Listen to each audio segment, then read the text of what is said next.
Imagine deciding years before your death that your body wouldn't rot, it would last forever. Not as a ghost, not as ashes, but as a mummy. In some parts of the world, people didn't just wait for death.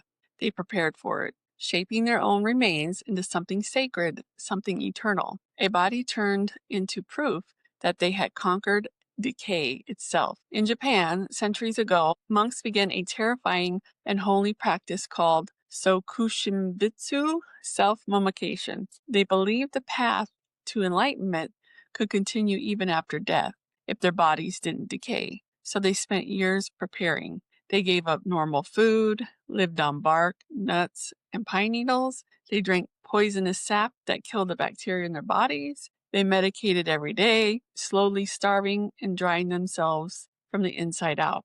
When they were ready, they sealed themselves inside a small stone chamber barely large enough to sit in. There, they kept chanting until their voices stopped. If their bodies dried perfectly instead of rotting, they were declared living Buddhas. People visited their remains, dressed them in robes, and prayed before them, not as corpses, but as saints who had turned death into devotion. Across the world, other cultures found their own ways to fight decay. In Egypt, pharaohs were wrapped in linen and buried with treasures meant for the afterlife. In Peru and Chile, the dry desert air preserved mummies naturally for thousands of years. And in northern Europe, strange bog bodies were pulled from the swamps, their skin still intact, their faces frozen as if death stopped mid-breath.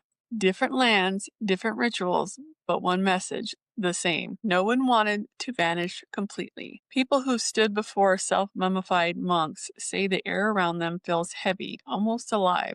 Candles flicker without wind, cameras glitch. Some claim the eyes of the mummies seem to follow them. In Peru, locals whisper that the desert mummies hum at night, a faint, low sound like the wind caught in the throat. And in Europe, visitors swear they've seen bog bodies move slightly beneath glass, skin tightened as if remembering breath. Across continents, the preserved dead still draw the living close, as if daring them to imagine what it means to never let go.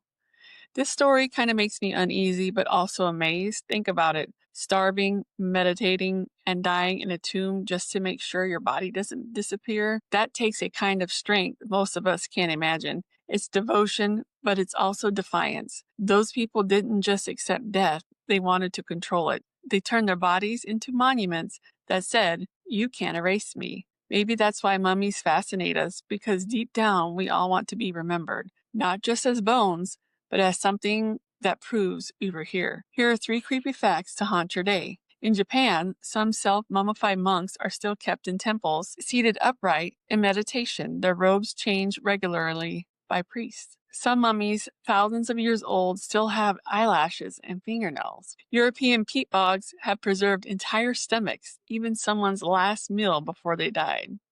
Wow, that's kind of interesting. All around the world, mummies whisper the same thing, that the line between life and death isn't as final as it seems. Some people fade, others choose to stay. Until next time, stay curious and always, always stay haunted.